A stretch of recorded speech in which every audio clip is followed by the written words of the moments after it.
24 թվին շարունակում է աշխատանքը, տաղավարում այսօր իմ հյուրն է Ռազմաարդյունաբերության կոմիտեի նախկին նախագահ Հայաքվե ազգային քաղաքացիական միավորման խորհրդի անդամ Ավետիք Քերոբյանը։ Բարև ձեզ, պարոն Քերոբյան, շնորհակալ եմ մեզ ընկալվելու համար։ Տեղեկացանք, որ հունվարի 1-ից ժամկետային զինծառայողների ծառայության ժամկետը 6 ամսով կրճատվում է։ Դուք ինչ դիտարկում ունեք։ Սուրեն Պապիկյանը անդրադարձավ ազգային ժողովում այդ հարցին, ասաց, որ անհեթեթություն է ասել, թե այդ կերպ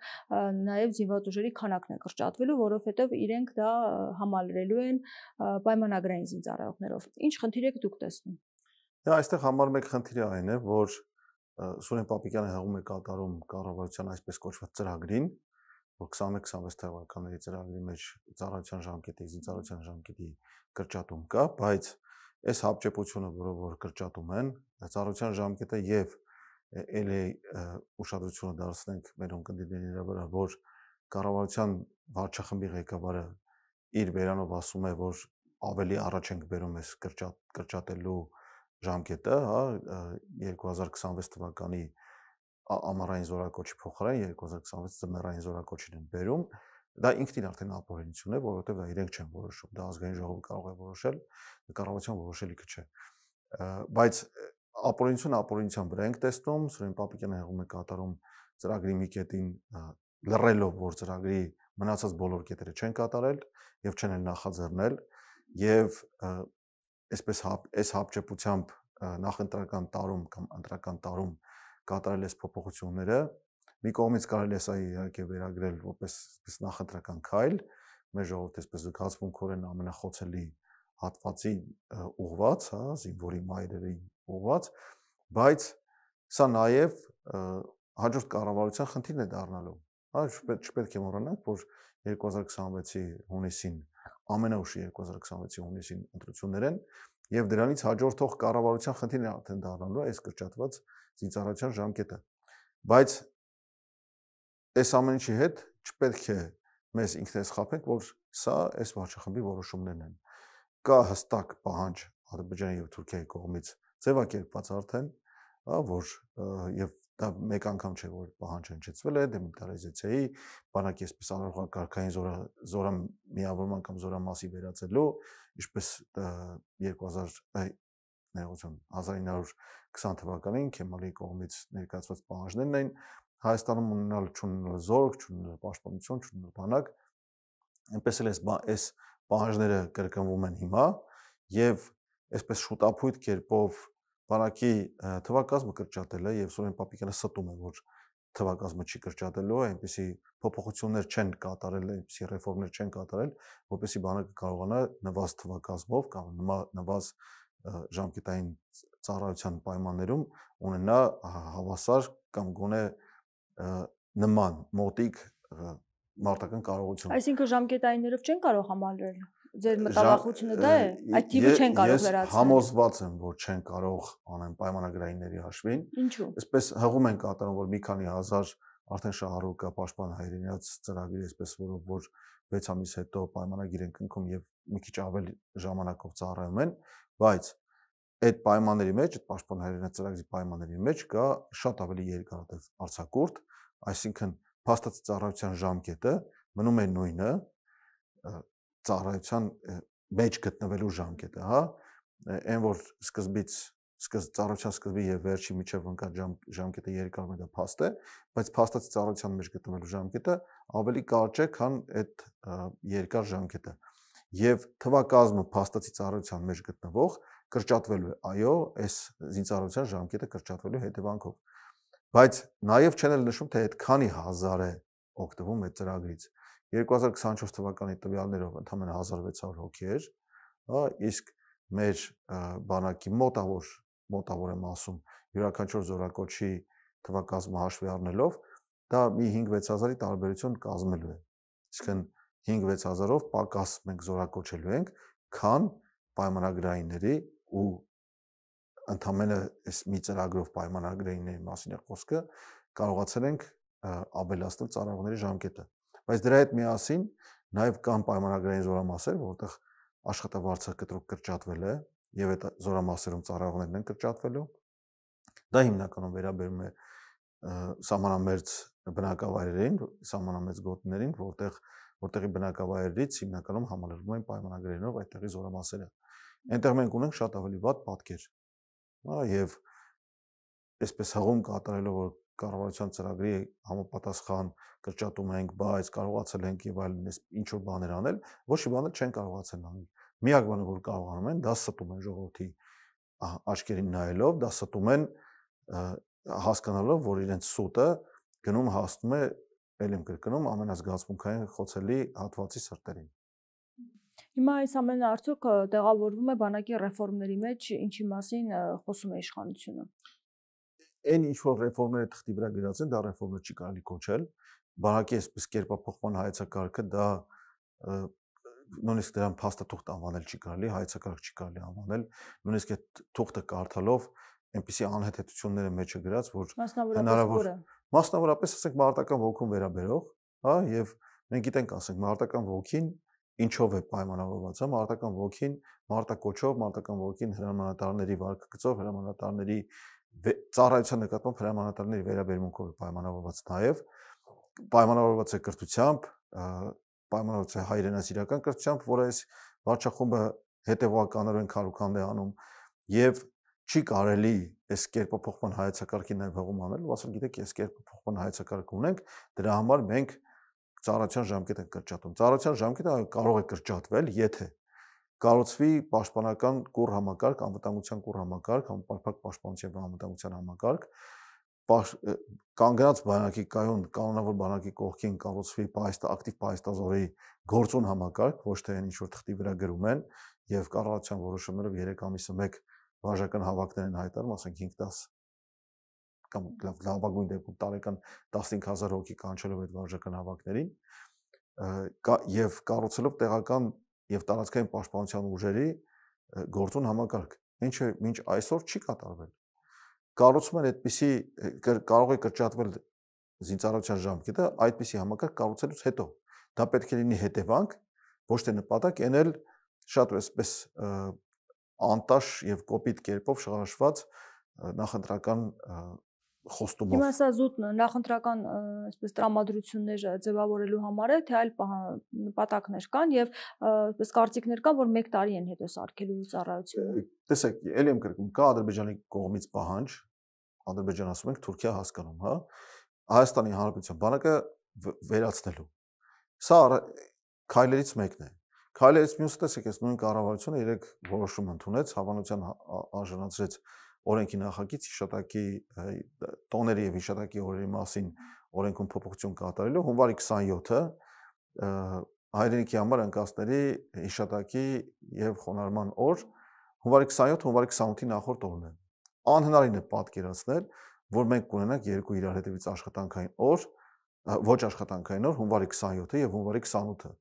Հեռահար կամ նույնիսկ կարելի ասել մոտահար նպատակներից մեկը հունվարի 28-ը չեղարկելն է, կամ առնվազն ոչ աշխատանքային օրից աշխատանքային օր դարձնելը եւ դրանով բանակի օրը, մեր հաղթանակների օրը, իրականում ճիշտ է, հաղթանակները սղվել գնացել են մեծ մասամբ, բայց մենք պետք է հիշենք եւ դրանցով ողջևորվենք եւ հասկանանք, որ մենք հաղթող ազգ ենք։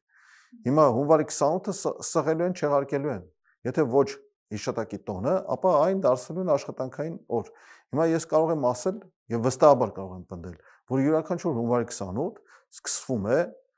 հայրենիքի համար անկասների հիշատակին խոնարհվելով։ Դա փաստ է։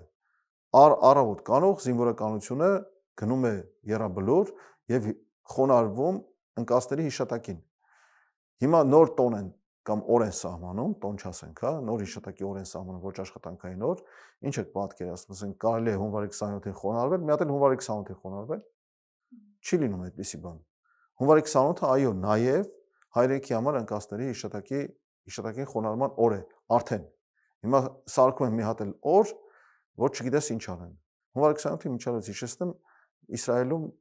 հոլոկոստի զոհերի հիշատակի օրն է։ Հա, այստեղ սիմվոլիզմ։ Դե ասում եմ մենք երկար ենք քննարկել, տարբեր օրեր էինք առաջարկում, հետո հենց զոհվածների ծնողները չէին համաձայնվում, եթե ասում էին 44-օրյա պատերազմի օրը այդ օրը հռչակեք, այլ օրերի զոհերին այսպես վիրավորանք է լինում կամ կարծես թե մոռացվում են իրենք, եւ մենք այնպիսի օր որոշեցինք ընտրել, որ ոչ մեկ չնեղանա։ Տեսեք, դա այսպես շատ կոպիտ էլի եմ ասում։ Գեղամ Նազարյանների դեպ դա Գեղամ Նազարյանն է դա ասում, այո։ Գեղամ Նազարյանը հունվարի 28-ին կարող է գնալ եւ խոնարհվել ընկածների հիշատակին։ Այո, դա այդպես է արդեն եւ այն ինչ որ ասում են որ չենք հիշում, չենք հիշատակում, այո, չեն հիշում, չեն հիշատակում, դա փաստ է։ Սեպտեմբերի 27-ին ոչ մեկ չի գնացել, չի հիշատակել Եռաբլոր, հա նոյեմբերի 9-ն էլ չեն գնա, ապրիլյան պատերազմի տարեդարձի կամ տարելիցի օրերն էլ չեն գնում, որտեղ ամաչում են գնալ։ Հիմա ստեղծում են հերթական առիթ, կրկնում եմ, հունվարի 28-ը չեղարկելու։ Անհնարին է պատկերացնել, որ հունվարի տոների հետ միասին կլինի նաև երկու ոչ աշխատանքային օր իրար հաջորդող։ Ուղղակի անհնարին է պատկերացնել։ Չի լինում այդպիսի բան նորմալ երկրում։ Եվ մեկ այսպես նորության մասին, տեղեկության մասին էլ խոսենք, Ադրբեջանի նախագահն էր հայտարարել, որ արգելքը հանում է, որպեսզի Ադրբեջանի տարածքով ճանապարհով Հայաստան մուտք գործի հացահատիկ Ղազախստանից, դուք այս որոշման հետ կապված ինչ դիրքորոշում ունեք, տարբեր կարծիքներ հնչեցին, որ երբ ուզենա կարող է Ադրբեջանը փակել այդ ճանապարհը եւ մենք չենք կարող վստահ լինել, որ այդտեղից հացահատիկ կարող է մշտապես Հայաստան մտնել։ Դե տեսեք, ես օգոստոսի 8-ի տրամաբանության շրջանակներում այսօր Հայաստանի կառավարության պարագլուխը եւ Ադրբեջանի Բաքվի Հանրապետության նախագահը իր այսպես քաղաքական են անում, նպատակը մեկն է՝ ապահովել Նիկոլ Փաշինյանի վերարտադրությունը Հայաստանում, Նիկոլ Փաշինյանի իշխանության վերարտադրությունը, որովհետեւ Նիկոլ Փաշինյանի իշխանությունը իրենց համար ուղղակի պարգև է, վերևից Ալլահից կամ Աստծուց ստացած պարգև, որտեղ իրենց բոլոր պահանջները կատարում են։ Բոլոր։ Չկա այդպիսի պահանջ, որ Նիկոլ Փաշինյանը չկատարի։ Գոյություն չունի։ Հիմա այս կերպ աջակցել են կամ խաղաղության օրակարգի մեջ դրամաբը։ Տեսեք, չկա խաղաղության օրակարգ։ Տեղավորվում։ Չկա խաղաղության օրակարգ։ Կա պատերազմով շանտաժի օրակարգ, որը մեր հարևան թուրքական հանրապետությունները անընդհատ հետևողականորեն իրականացնում են եւ չեն էլ թաքցնում, որ այսպես կոչված Թրամփի ուղին իրենք են պայմանավորվել Թրամփի հետ, որպեսզի իր անունը կպցնի այս ճանապարհին, դարձնի այսպես միջազգային օրակարգի մի մաս, բայց դրա հետ միասին Հայաստանի ինքնիշխանությունը զիջվում այնտեղ, արդեն թուրքական ԶԼՄ-ները չեն էլ թաքցնում, որ խոստացվել է այսպես կուլիսային պայմանավորություններ կան, դրա շուրջ ստեղծել ապառազմականացված գոտի,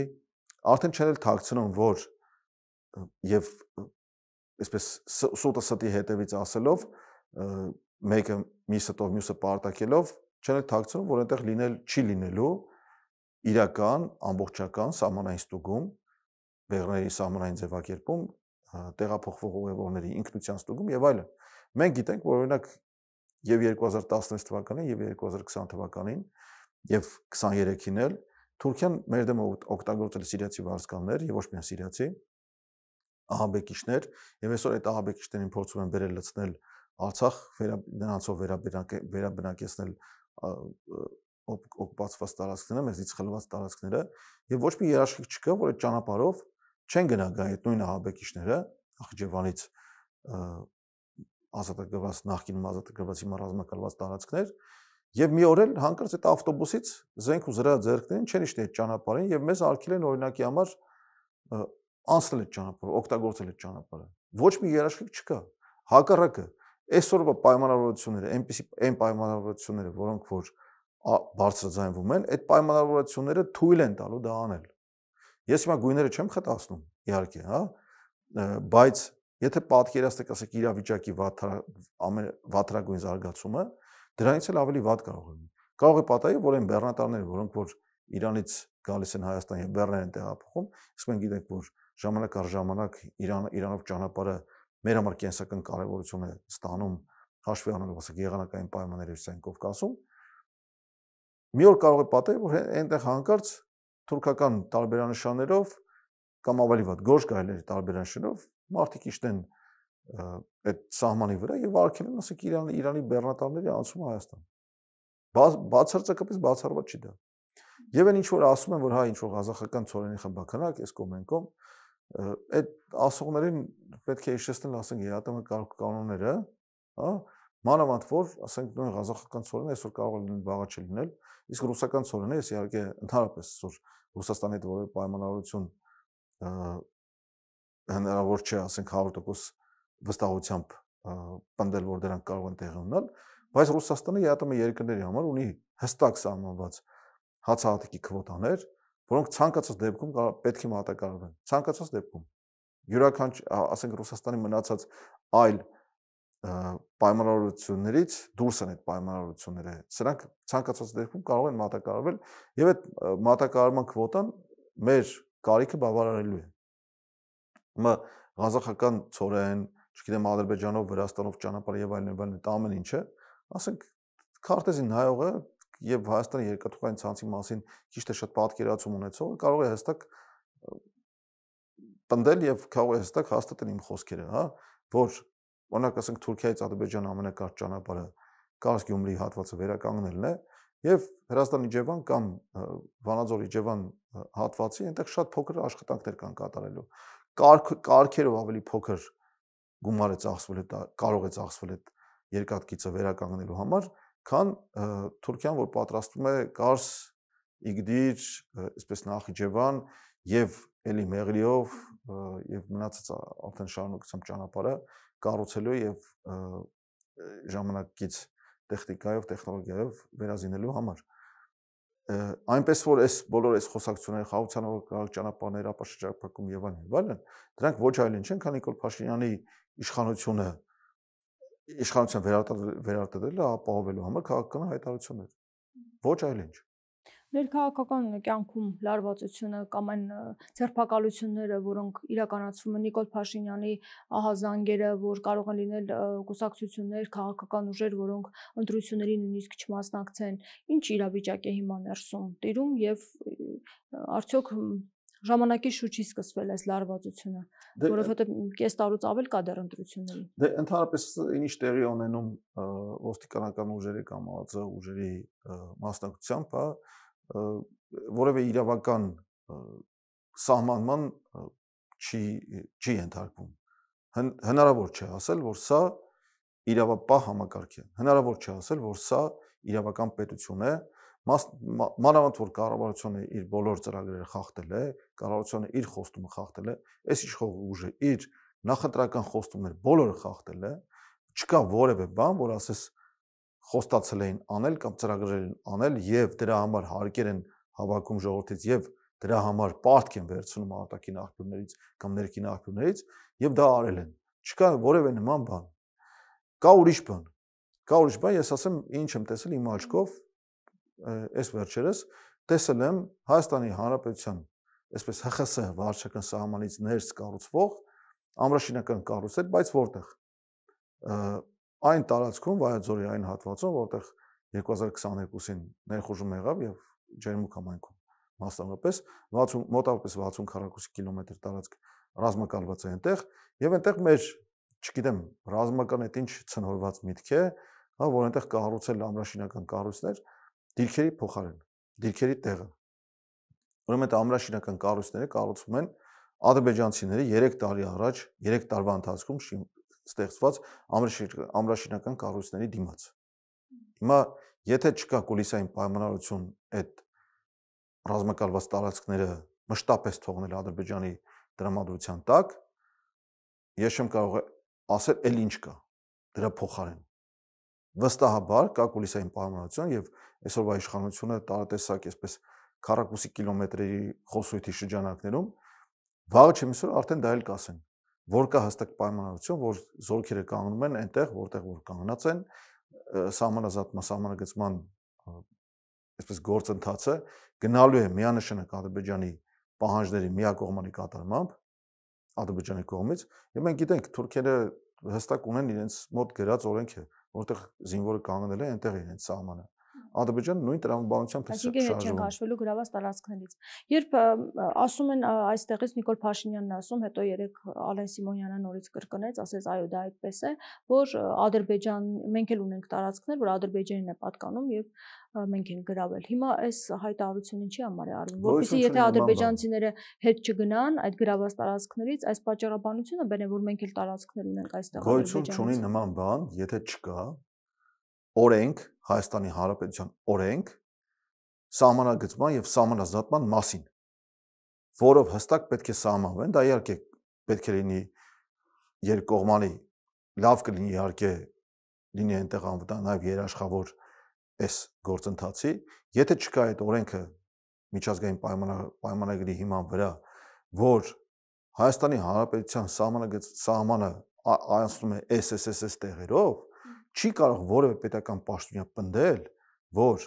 այսօր մեր տիրապետության տակ գտնվող տարածքը հանդիսանում է այլ պետության սեփականություն կամ այլ պետության տարածք։ Ինչու է այդ հայտարարությունը արվում, ինչ նպատակ կա այդ մասով։ Կամ պահանջներ Ադրբեջանի կողմից ձևակերպված։ Տարածքներ կա, որ ուզում են իրենք։ Իհարկե կան պահանջներ։ Այդ անկլավ այս անկլավ կոչեցյալները, հա, եւ այս անկլավների հետ կապված կա մի հետաքրքիր նյուանս, հա, որ տեսեք, եթե Ադրբեջանը պնդում է եւ այսօր մեր վարչախմբի ղեկավարը հղում կատարելով Ալմաթայի հռչակագրին ասում է, որ կա այսպիսի սահմանները ԽՍՀ եւ ԱԽՍՀ վարչական սահմանները պետք է դառնան միջպետական սահմաններ, ապա այստեղ կա մի հետաքրքիր նյուանս, այդ անկլավ կոչվածները, հա, պետք է ունենան փաստաթղթային հիմնավորում, միայն քարտեզ չպետք է լինի։ Քարտեզները Խորհրդային Միության ներքին վարչատարածքային բաժանման քարտեզները եւ հանրապետությունների միջև քարտեզները, սահմանները մանավանդ իրենք սահմանվել են ՀԽՍՀ Գերագույն խորհրդի ներողություն, ԽՍՀՄ Գերագույն խորհրդի նախագահության որոշումներով։ Այս անկլավների հետ կապված այդ որոշումները գոյություն չունեն։ Այն ինչ որ ասում են անկլավներ, հա, Տիգրանաշեն կլինի, ներքին ոսկեպար, թևերին ոսկեպար լավ չեմ հիշում եւ այլն։ Այս անկլավների հետ կապված այդպիսի որոշումներ չկան։ Կան որոշումներ, օրինակ Վարդենիսում ալ լճերի տարածքը ՀԽՍՀ-ից կամ ՀՍՍՌ-ից, հա, այն ժամանակվա տերմիններով Ադրբեջանի Սովետական Սոցիալիստական Ռեսպուբլիկային փոխանցելու մասին։ Այդ որոշումները կան։ Տիգրանաշենի մասով չկա այդպիսի որոշում։ Չկա այդպիսի որոշում ոսկեպարի կամ այրում կայարան այդ հատվածի այս պահանջվող անկլավի հետ կապված։ Այդպիսի բաներ գոյություն չունեն։ Հիմա իհարկե քարտեզագետները եւ իրավագետները պետք է այս հարցերը մանրամասն ուսումնասիրեն եւ հասկանան, թե ինչքանով են Ադրբեջանի պահանջները օրինական կամ հիմնավորված, բայց դա երկրորդական է։ Այս վարչախումբը Ադրբեջանի բոլոր պահանջները, Թուրքիայի բոլոր պահանջները միակողմանիորեն կատարում է։ Մենք տեսել ենք, թե ինչ տեղի ունեցավ անցյալ տարի Տավուշում, հա, երբ միայն Հայաստանի Հանրապետությունը զիջեց տարածքներ, դրա դիմաց ոչինչ չստանալով, ավելին դրա դիմաց այն ժամանակ թուրքերին կամ ադրբեջանցիներին տալով է այնպիսի ունեցվածք, որի նկատմամբ սեփականության իրավունքը հաստատված էր Հայաստանի Հանրապետության կողմից տրված սեփականության վկայականով։ Մարդկանց ձերից խլել են ունեցվածք, Հայաստանի Հանրապետությունից խլել են տարածք, տվել են թուրքերին, տվել են ադրբեջանցիներին, դիմացը ոչինչ չստանալու, դիմացը ստանալով միած ցուցահանդեսային պատ, վերը փշալար քաշած, որի մոտ տանում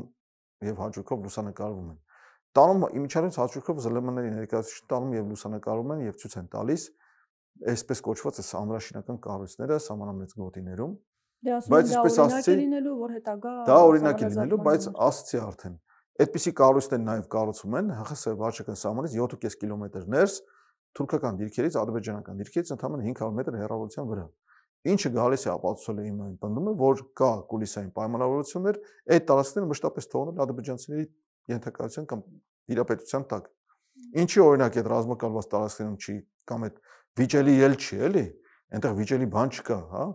Ինչու է այնտեղ չի տեղի ունենում սահմանագծման սահմանազատման գործընթացի հաջորդ փուլը, այլ տեղի ունենում, ինչպես հայտարարում է Նիկոլ Փաշինյանն ազգանով անձը, այսպես տրիպի կամ Թրամփի ուղու աջ եւ ձախ կողմերում, արևմտյան եւ արևելյան հատվածներում։ Ինչի այդպես։ Ինչի չի Հայաստանի Հանրապետություն պահանջում ռազմակալված տարածքների ապա ռազմակալում։ Ինչի այնտեղից Ադրբեջանի զինվորականները դուրս չեն գալիս։ Ինչի չի պահանջում գերիների վերադարձ։ Ինչը դե ասում են պահանջում ենք առաջիկայում լավ նորություններ կլինեն։ Սուտ են ասում։ Դե միգուցե լինեն,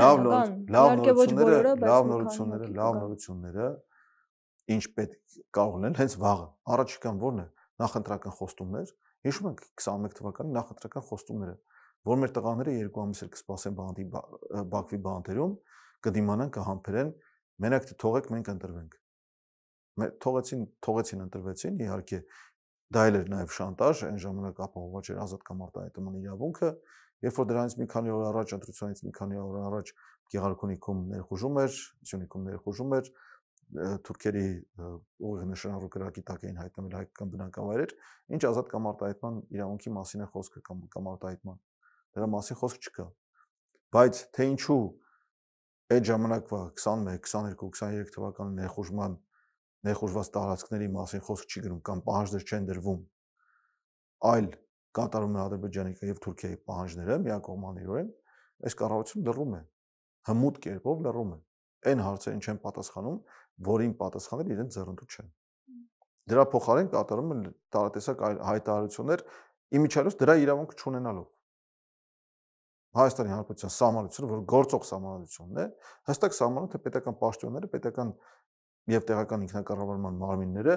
ինչ իրավունք ունեն անելու։ Ադրբեջանցիները, որ գրավել են այդ տարածքները, այդ մասին չեն խոսում, բայց մենք խոսում ենք, որ իբրև տարածքներ կա, որ Ադրբեջանին է պատկանում եւ մեր մոտ։ Իհարկե, որովհետեւ դրա մասին հստակ եւ ուղիղ կերպով պահանջներ կան դրված սրանց առջև։ Եվ մեզ այս նախընտրական ստերով խափելով փորձում են ուշադրություն դրանից շեղել։ Այսօր Ադրբեջանի Միլի Մեջլիսի իշխող Ենի Ադրբեջան կուսակցության պատգամավորը հանդես է եկել հայտարարությամբ, թե իբր Հայաստանի տարածքները պատկանում են Ադրբեջանին, նա ասել է, որ Հայաստանը իր հայրենիքն է, այն վայրն է, որտեղ ինքը ծնվել, մեծացել է եւ հիշողություններ ունի, որոնք կապված են Հայաստանի Ամասիա շրջանի ներկայումս Շիրակի մարզի հետ, յուրաքանչյուր սանտիմետրի այդ հիշողություններ ունի եւ ուզում է ֆիզիկապես կրկին դիպչել այդ հիշողություններին։ Նշենք, որ հետո ջնջել են այդ գրառման մեջ այն հատվածը, որտեղ նշված է, որ ներկայիս Հայաստանի ամբողջ տարածքը պատկանում է Ադրբեջանին։ Ամեն դեպքում սովորական մեկը չի հայտարարել այս ամենը, այլ ասել է Միլի Մեջլիսի պատգամավորը։ Ինչի մասին է խոսքը եւ ինչու է այս քարոզչությունը տարվում խաղաղության այսպես։ Դե դրա մասին ասել եւ կրկնում է Բաքվի Հանրապետության նախագահ Իլհամ Ալիևը։ Նաեւ, որը ժամանակ առ ժամանակ հայտարարում է, որ հայերը այս տարածքում եկվոր են, որ Հայաստանի ամբողջ տարածքը մի մասը Արևմտյան Զանգեզուր է կոչվում, մի մասը այսպես Գյոյչայի շրջան, հա, ճակերտներով եւ այլն, հա։ Բայց հետո դրանց հետո պայմանագիր կնքվեց, ասված են խաղաղություն է, ողջունում են, նոր դարաշրջան է բացվում, հարավային Կովկասը, բայց ագրեսիվ ծավալապաշտական հռետորաբանությունը շարունակվում է։ Այն որ ասում են, ելի եմ կրկնում, այն ինչ որ ասում են, որ խաղաղությունը այլևս կայացած է եւ այլն, դա ոչ այլ ինչ է, քան քաղաքական աջակցություն Նիկոլ Փաշինյանին, որպեսզի վերընտրվի եւ շարունակի կատարել իրենց պահանջները։ Բանակի կրճատումը, թվակազմի կրճատումը ձեզ վկա։ Հայաստանի Հանրապետության սահմաններից ներս թուրքերի դիրքերը ձեզ եւ թուրքերի ամրաշինական կառույցները ձեզ վկա։ Հայաստանի Հանրապետության ռազմակալված տարածքների ապառազմակալման պահանջների բացակայությունը վկա։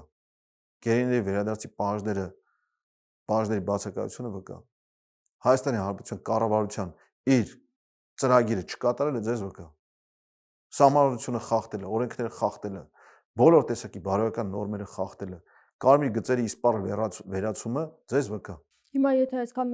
մեծ աջակցություն ունի Փաշինյանը արտաքին եւ նաեւ ունի օրակարգ, որ ներկայացնում է եւ համոզում է մարդկանց, ընդդիմադիր ուժեր ինչ պետք է անեն եւ ինչ հնարավորություններ ունեն Փաշինյանին հեռացնելու։ Դե տեսեք, սխալ է կարծել, որ ընդդիմադիր դաշտը միասեռ է կամ համասեռ, չասենք համասեռ է, հա, որովհետեւ կան հստակ այսպես բաժանում կա խորհրդանական ընդդիմություն, որ այսօր ինչ որ բան փորձում է անել, բայց ոչ մի բան չի ստացվում։ Արդեն 4.5 տարի ոչ մի բան չի ստացվում։ Կա մի քանի ուղղություն, արևմտամետ այսպես ուղղությունը, պսևդո արևմտամետ, որովհետև իրենց հայտարարած այսպես արժեքները եւ Նիկոլ Փաշինյանի բռնապետական չեմ զլան այդ խոսքը ասել, բռնապետական օրակարգին ծառայելը չի վկայում իրենց արևմտամետ արժեքների մասին։ Կան իրական ժողովրդավար ուժեր, հայակվան մեկն է ժողովրդավար ուժերից, էլի կան այդպիսի ժողովրդավար ուժեր, որոնք համարում են եւ հռչակում են, որ իրական ժողովրդավարությունը, ժողովրդի իշխանությունը ոչ թե ընտրություններին գնալով, ընտրություններին մասնակցելով, այլ իշխանության իրականացման բոլոր փուլերին մասնակցելով, իշխանություններից պահանջելով եւ իշխանությունների հետ կանչման գործիքներ ունենալով, այսօրվա իշխանությունը ամեն ինչ արել է, որպեսզի 2015 թվականի սահմանությունը հարատևի օգուտ իրենց։ Կան այլ ուժեր իհարկե, կա այսպես ռուսամետ ուժը, որը համարում է, որ Ռուսաստանը կարող է լինել մեր անվտանգության միակ երաշխավորը, կան բալանսավորված քաղաքականության կողմնակիցներ, հայկական նաև բալանսավորված քաղաքականության կողմնակիցներ, բայց կան էլի անդիմադիր դաշտը լիքը այսպես բաներ ունի, կղզյակներ ունի, հա։ Եվ ինչ հնարավորություններ ունի։ Ինչ հնարավորություններ չասեմ, բայց ինչ պետք է անի։ Արտախորհրդանական Ինչ պետք է անեն արտախորհրդանական ուժերը։ Պետք է կարողանան կոնսոլիդացվել իրենց ընդհանուր գաղափարների շուրջ։ Չեմ ասում, չկա այսպեսի այսօր դեռ ազգային գաղափար, որի շուրջ կարողանան բոլորը կոնսոլիդացվել, բայց ռուսամետները պետք է իրենց գաղափարների շուրջ կոնսոլիդացվեն եւ իրենց 5% փորձեն հավաքել։ Նույնը պետք է անեն իրական ժողովրդավարները, հա, նույնը պետք է անեն իրական արևմտամետները։ Պետք է իրենց ընտրողին գտնեն, պետք է իրենց ընտրողին այս անտարբերության թմբիրից հանեն, պետք է տանեն ընտրական տեղամաս, պետք է անեն ամեն ինչ, որպեսզի բացի ընտրություններից, բացի նախընտրական գործողությունից պատրաստ լինեն նաև հետընտրական գործողություններին, տեսնում ենք, որ այս կառավարությունը, այս իշխող ուժը կարողանում է նաև հետընտրական գործընթացներ իրականացնել տեղական ինքնակառավարման մարմինների հետ կապված, տեսնում ենք ինչպիսի գործողություններին իրականացնում եւ պետք է պատրաստ լինեն հետընտրական գործընթացներին, այսինքն ձևավորեն այնպիսի էլեկտորալ զանգված, այնպիսի էլեկտորատ, որը պատրաստ լինի ոչ միայն գնալ ընտրություններ եւ քվեարկել, այլ նաեւ պաշտպանել ընտրությունների արդյունքները։ Դա իհարկե մի օրվա գործ չէ, դա իհարկե պետք է արվի ամեն օր աշխատանքեր է պահանջում եւ այն ուժերը, որոնք որ քաղաքական հայտ ունեն ներկայացնում կամ պիտի դեր ներկայացնեն, պետք է այդ ծրագրերը ունենան։ Այսինքն դու կարծում ես, եթե Փաշինյանը չվերընտրվի, հետընտրական մեծ զարգացումներ են լինելու, որին պետք է պատրաստվել։ Իհարկե, պետք է պատրաստվել հետընտրական զարգացումներին։ Մենք գիտենք, որ այսօրվա իշխանությունը ամեն ինչ արել է, որպեսզի ունենա հլու հնազանդ կամակատար ոստիկանություն, անվտանգության ծառայություններ եւ այլն։ Մենք գիտենք, որ այսօրվա իշխանությունը, այսօրվա վարչախումբը ամեն ինչ արել է, որ իրեն ենթակա օլիգարխները կարողանան կազմակերպել ջարդահար խմբեր։ Եվ այդ ջարդահար խմբերը համոզված են, որ դրանցից ոմանք մասնակցում են նաև այս ոստիկանական բռնություններին այս կամ այն տեսքով, հա։ Մենք գիտենք, որ այսօրվա իշխանությունը չի խորշում ոստիկանական ծառայողներին քաղաքացիական հագուստներով ուղարկել հավաքների եւ սադրել։ Գիտենք, 3 տեղի ունեցած է հավանաբանքում ձեզ օրինակ։ Արդեն բռնվել են դրա վրա։ Եվ գիտենք, որ նրանք նայում էին, թե ինչպես չեն թողնում, որ քահանան մտնի եկեղեցի։ Բնականաբար, այո։ Այդ ամեն ինչ լինելու է։ Եվ պետք է դրան պատրաստ լինել։ Բայց գնալ, ասենք, անօրինական ճանապարհով իշխանություն փոխելու, հա,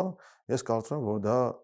իրավական պետության զարգացման ճանապարհին չի լինելու։ Օրինակ շատ են ասում, ուշ կլինի միջև սպասեք ընտրություններ, մեծ մասին կալանավորելու է, ընդդիմադիր դաշտը ջլատելու է Փաշինյանը եւ թույլատրած ընդդիմություն դարձնի։ Դե եթե գիտենք ինչ է անելու, դրան պետք է պատրաստվել։ Պետք է ունենալ այնպիսի ընտրազանգված, պետք է աշխատել ընտրազանգվածի հետ այնպես, որպեսզի դա տեղի չունենա։ Եթե ով ասում է, որ ընտրություններով հնարավոր չէ փոխել Փաշինյանին, պետք է ասի, թե ինչպես է պետք փոխել Փաշինյանին, միևնույն ժամանակ իրենից ավելի վատը չդառնալով։ Տեսեք, ապօրինի իշխանություն պահելը եւ ապօրինի իշխանություն զավթելը,